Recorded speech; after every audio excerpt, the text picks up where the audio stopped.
am Dr. Jamie Marich.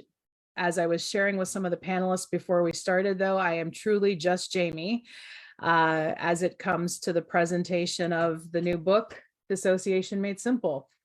So just a bit of a qualifier here for those of you who don't know me. So yes, I have the professional credentials. I'm Dr. Jamie Marich. I'm an EMDR trainer. This is my 10th book. Some may consider me, this is an inside joke for some of my people, a learned scholar in a lot of these matters.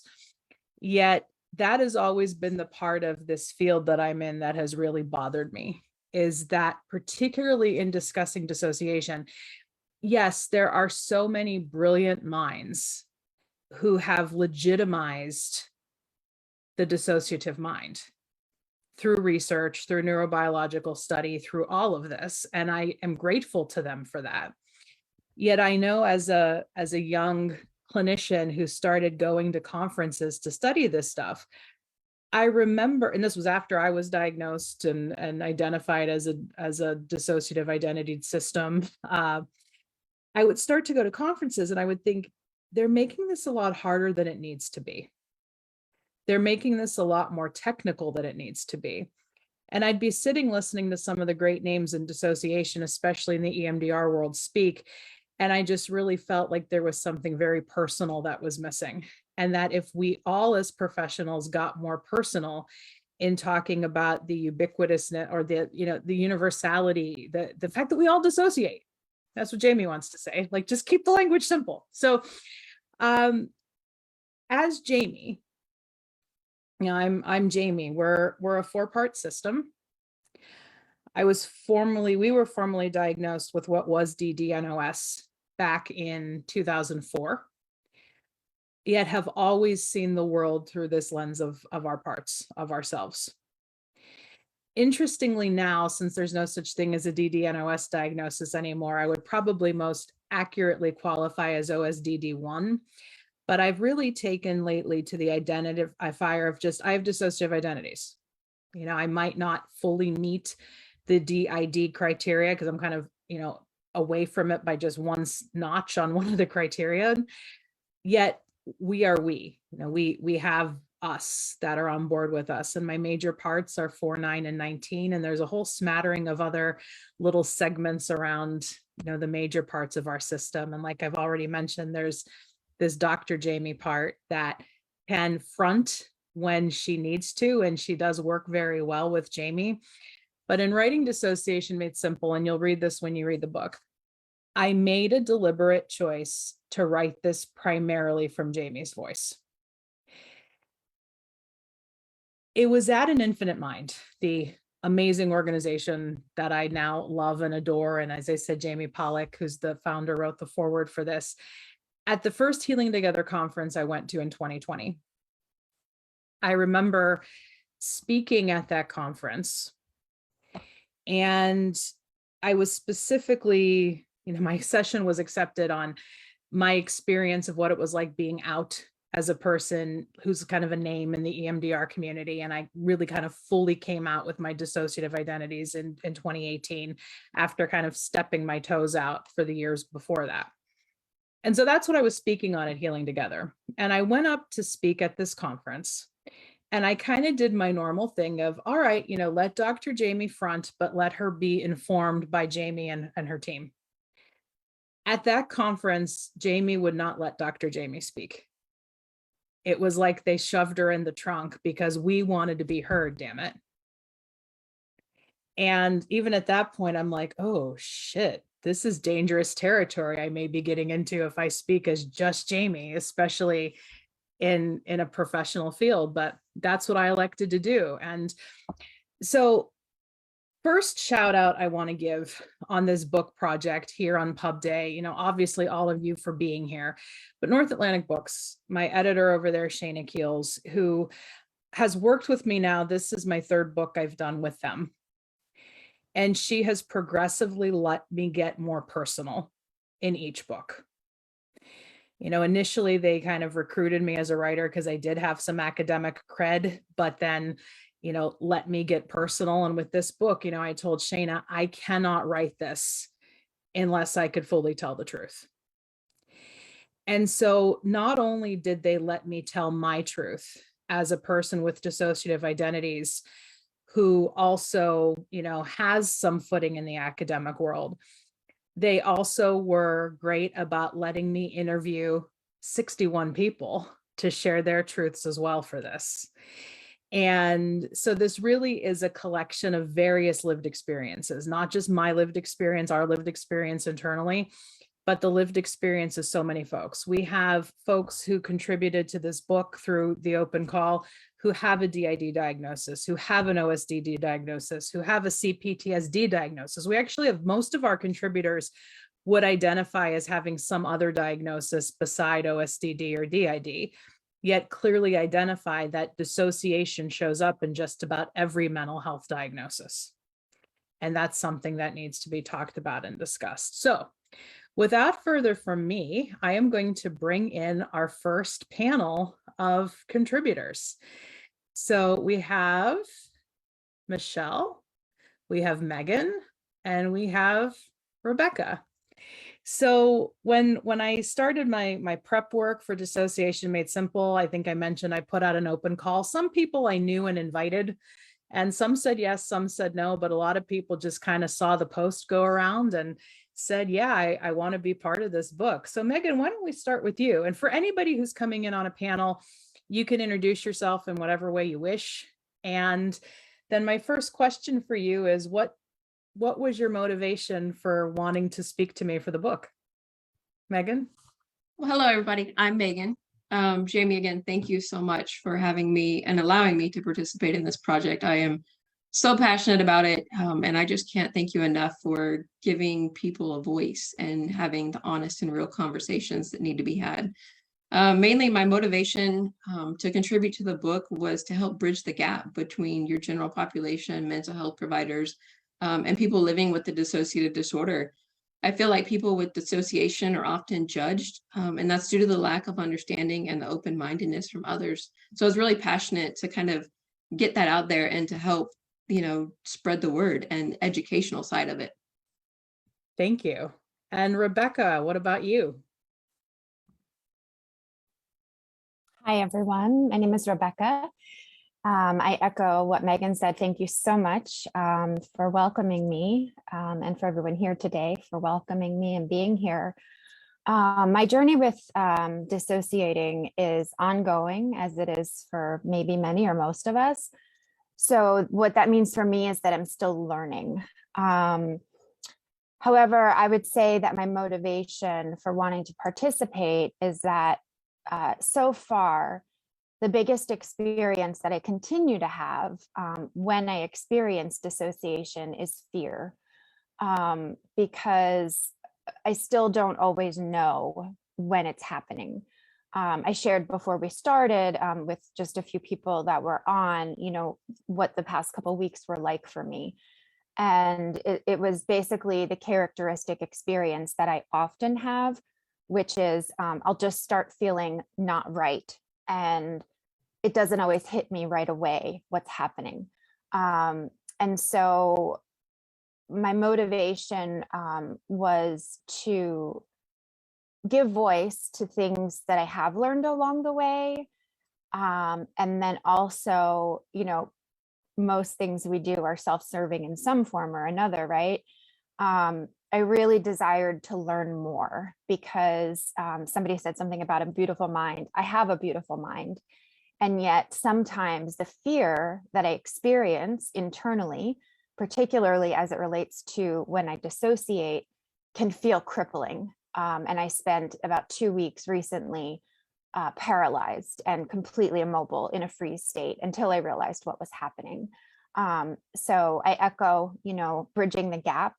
I feel that there can be a stigma around this, and I'm no stranger to feeling stigmatized in a mental health sense, in a recovery sense. I'm in addiction recovery, and in other senses. And I think it's very important. I have a background in theater, and we talk about breaking the fourth wall.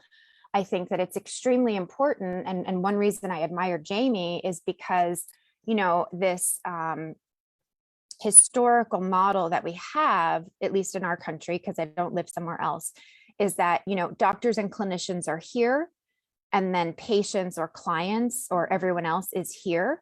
And there's this weird, awful disconnect. And I admire Jamie, all of Jamie, because she is helping to bridge that. It's extremely important. And so thank you again for welcoming me. I'm looking forward to this. Thank you for accepting the welcome. And what about you, Michelle? Tell us about you and why you said yes to contribute your experience. Hi, everyone. Also to echo off of what Megan and Rebecca said, it's a pleasure to be here, and it's exciting adventure. And it's just really neat. So, oh no, I've always kind of lived by the motto. I don't know if people are familiar with Mahatma Gandhi's motto of "Be the change you want to see in the world." It's also similar to recovery centers, talk the talk and walk the walk.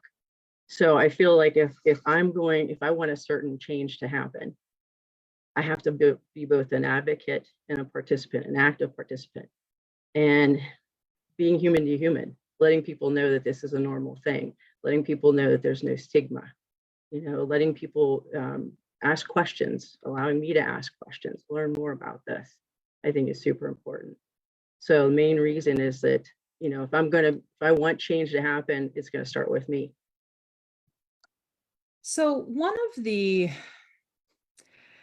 kind of center points of my work and the big motivating factor in this book is, obviously I want to respect that not everybody feels safe enough to come out about a mental health diagnosis, especially dissociation. Yet I do think the key to breaking stigma is for more of us, especially those of us who are professionals, to be out about our experiences with dissociation. What has that process been like for you, navigating how much you say, when you say, whichever one of you wants to jump in first?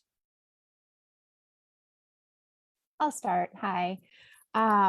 So I'm not a professional in the sense that I'm a licensed therapist or anything like that.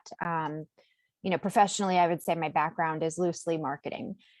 Years ago, when I began my yoga and meditation journey, and then later got certified, and then collected some, we'll say, mental health-ish certifications, NLP, EFT, MBCT, various other things.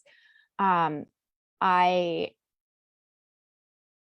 always have and continue to share, whether I'm teaching a class, leading a seminar, workshop, whatever, give disclosure, because it's important for me, but it's important for the people that I am teaching or speaking to, that we have this commonality. Yeah. I feel like the opposite, what feels like the opposite to me, and I see this happening as trauma-informed, yoga and whatever else is becoming more popular, is that it's like a top-down kind of talking to. Mm-hmm. And that to me feels yucky, because then there's that separation. And really, at the end of the day, if we're just speaking about dissociation, I believe it's a continuum. Mm-hmm. I believe many, if not all, things in life are a continuum. And we can look at one end of this dissociation continuum, and if we have to put words to it, because that's how we communicate as humans, we could say that there is healthy dissociation, right? If we want to do that duality thing, because really, it's my experience has been is that it can also be being in the zone. It can be hypnotic. It can be being in the zone of a mindful meditation moment. And so I would say that is my starting point, is finding that common ground. And then the feedback that I get from people that I teach or lead or, give talks to, or even sponsor, say that, they love that I can find that common ground, that there is no top down, bottom up. There is no inequality. We are equals. What about you, Megan, with the disclosure process? Anything to add or share? Just to kind of tap into what Rebecca said, it's equality. That's the biggest thing. I feel like so many people now, just the general population, people are judged, and it's always, I have to be better than this person, or I have to be better than that person, or I'm not as good. It's this comparison thing of, I'm not as good as this person because I have X, Y, and Z. And I feel like people with a mental health diagnosis are especially subjected to that. And, you know, they are looked down upon by peers, by colleagues, by friends, family. You know, it's one of those things like, we have this diagnosis, but you go to family gatherings and it's like, oh, we're not going to talk about that. We can't disclose that information. Like, we're just going to pretend that that doesn't exist. And that really irks me, because I am so passionate about education and mental health awareness. And to have that stigma, even within my own family, of not being able to say, hey, this is what's going on. And even when I had the open and raw conversation about it, 2 days later, it was as if the conversation never happened. And it's this whole denial of, there's nothing wrong with you, you're fine. So I'm very open. I disclose my mental health diagnosis to almost anyone that will listen. I am not about shame and hiding things. I lived life long enough through that. It got me in a very dark place. And so I'm finally to where I'm like, you know what, I'm going to be open. I'm going to be real, because that's what I want from everybody else. So disclosure, with the exception of my family, I'm very open. Both my family, that's a different story, but you know, that's my personal journey with it. I feel that. And Michelle, so you are a professional clinician. So, you know, I'm going to kind of point the question a little bit more to you. What do you see as the value of professionals? And to me, the whole disclosure thing, we're not talking about disclosing to clients. Like, that could be a whole other panel that we have, and there's nuance around that. But just this idea of professionals being out about their struggles, where do you stand on that? Well, I mean, again, it goes back to what I first said, is that I want to be the change. And I think that there can be that stereotype, and you know, Megan said about shame. Shame is so unhealthy. When we carry that around, it can really affect who we are, what we do day to day, and just even our interactions with people, and loving ourselves. And I think that by being out, it's letting other people know that, you know what, I'm not in this by myself. I can't tell you the number of clients that when I say, yeah, you know what, another person that I know, very similar story, and we are so much more alike than we are different. And that can make us feel not so alone. And I think too, I guess kind of going off of what you were saying earlier about like Dr. Jamie, we can be so up in our heads cognitively, you know, intellectualize everything, you know, and we forget the main purpose of being on this planet is to be a human being. And that is where I come with my clients, and that's where I'm at with my colleagues. I've been so excited about this venture, telling my colleagues that, hey, yeah, I have a little blurb in this book, and this is so important. And this is why we need to be authentic and honest with each other. There is so much in this world to be able to to feel the need to hide from. And this is not one of those cases. It just keeps you stuck. I've been in the field for, I just was tallying up, like, honestly, 32 years now. And I will say too, with that, is that I'm still learning about this whole dissociation thing. It's an ongoing, evolving process, but that's the cool thing about it.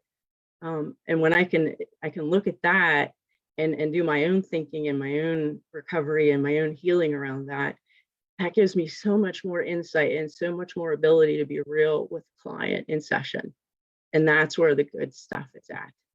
Yeah. So one of the questions I asked everybody who contributed to the book, and I'm not asking you to regurgitate your answer because we did these interviews a year ago. You might not even remember what you said at the time of the interview, but it's basically, you know, you have the microphone now, you have the platform. What do you want people to know about either dissociation or your specific mental health diagnosis? And you can approach my question as either, what do you want professionals to know? Because you have a whole audience of a lot of professionals here on this webinar. Or maybe, what would you want the general public to know about dissociation?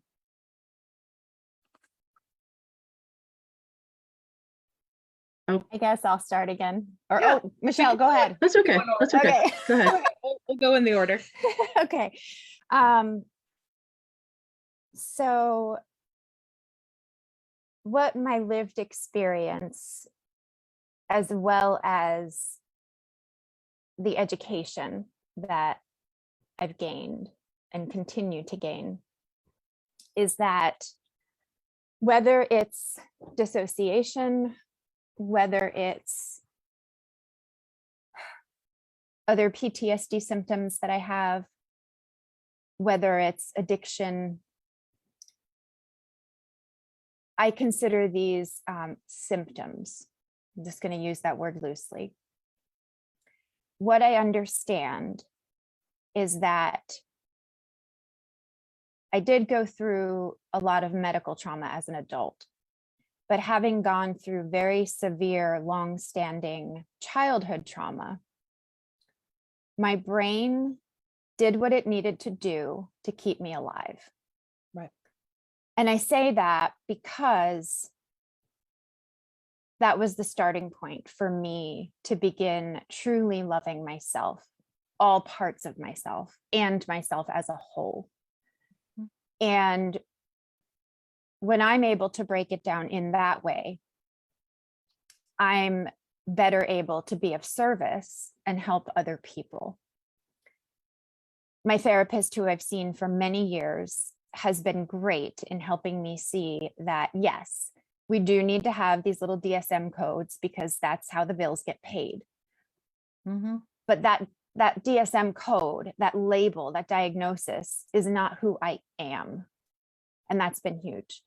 And so for me, I think sharing that, you know, whether it's dissociation or something else, my experience, I can't speak for anybody else, especially a professional who knows intellectually a lot more than I do. But my experience has shown me that it was a measure that my brain used to literally keep me alive. And it worked really, really well until it didn't. And so then now I can continue to peel back. People use the layers of the onion, but I actually talk about phyllo dough, because phyllo dough, if you leave it on the counter too long, it just turns into a big mess. You can't pull layers off, right? So you put it back in the fridge for a little while. And that's when it's like, okay, you step back, you take a little bit of a break from healing, so to speak. So that's what I would say is that, you know, our brains are wonderful things. They're, you know, primitively, they're geared for survival. And so why should this thing that my body did to keep me alive, why should that be stigmatized? Why should that be looked at as a bad thing? I love these metaphors. Another shout out. Thank you, Rebecca, for yours. And to me, one of the brilliant points of the book is it's just a great collection of metaphors that our different contributors have given us about their minds. So Megan, what about you? What's your message either to the general public or professionals? So I think when I think of it, you know, the general public and professionals, I see it as separate, but yet the same.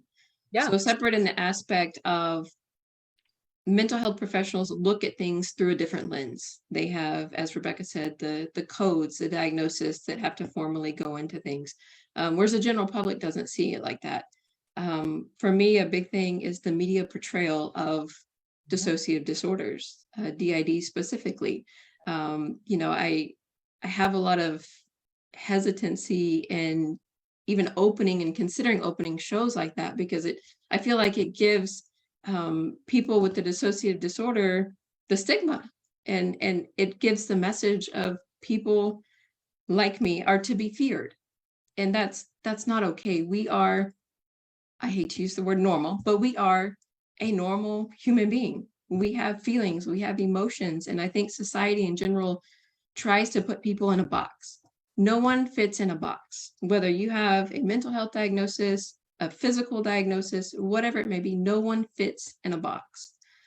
And I really want mental health professionals to have an open mind and to be available to have the hard conversations and the willingness to do that, and not be fearful of, oh my goodness, what's going to happen if I go down this road with this person? You know, as Rebecca touched on, you know, she spoke about her therapist.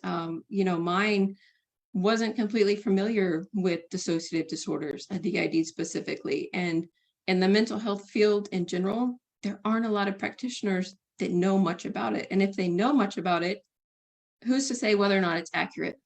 So really seeking out consultation and expert articles, and for example, this book, credible sources, with people with lived experience contributing to society of like, hey, this is who we are, this is what we have to offer, and just really having those open and honest conversations.